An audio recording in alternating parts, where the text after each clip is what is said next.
what is this new way of going about things? Is this bad planning, or is it actually clubs going, well, we've brought in someone with experience who knows what it's like to manage to just lead us through this tricky period that we're in so that we can take stock and actually pick the right appointment when necessary? Which side of the fence would you be on that? Well, it's a weird scenario to have 6 interim managers to get them to the end of the season.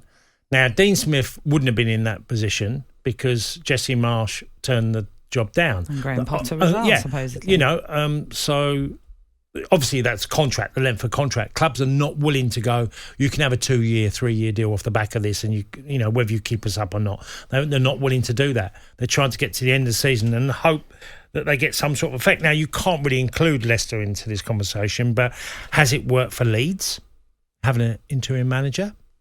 Yeah. Still in the relegation fight, aren't they? The 5-1 defeat feels very painful for Leeds fans against Crystal Palace. Sure, yeah. The Saints, well, that hasn't worked, I don't think. Nope. Definitely Roy Hodgson, with the 2 victories he's had, has worked. Spurs, having it. Kind of the same place where they were. Yeah, not much difference. Chelsea, no reaction at all there, really. 2 defeats out the bat. So, out of the 5 out of the 6, I mean, I shouldn't really say 5 because Leicester you can't include. He hasn't had a game yet, Dean Smith. So far for the majority of them, it's not worked. It does seem strange planning for a club and a business that are so successful in revenue and how they, being a Premier League club, that they don't have anybody in place. That was always the idea before.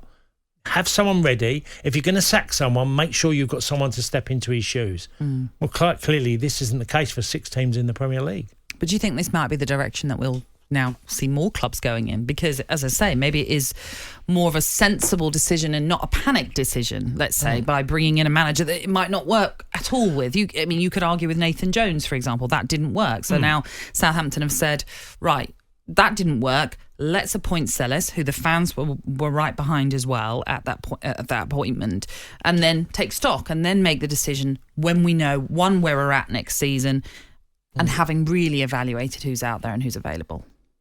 Yeah, it's just such a different idea. I know. Go to this season and see 6 interim managers run their clubs to the end of the season. The plan always was have someone to step into the shoes of a manager.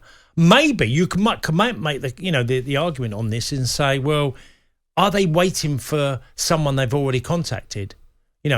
But that would seem quite a coincidence as there's 4 or 5 jobs up, because some clubs might, certainly that was the case. When Nuno got the job from Wolves to Tottenham, they'd gone after Antonio Conte. They couldn't get him, so they took him in place and think, well, he's not available at the moment. But the moment that Antonio Conte became available, Spurs went for him. So is there any examples? Could you argue that Chelsea might be waiting for someone they've already contacted, but they can't take him to the end of the season? I would probably make that argument. And that might be the case for Spurs as well.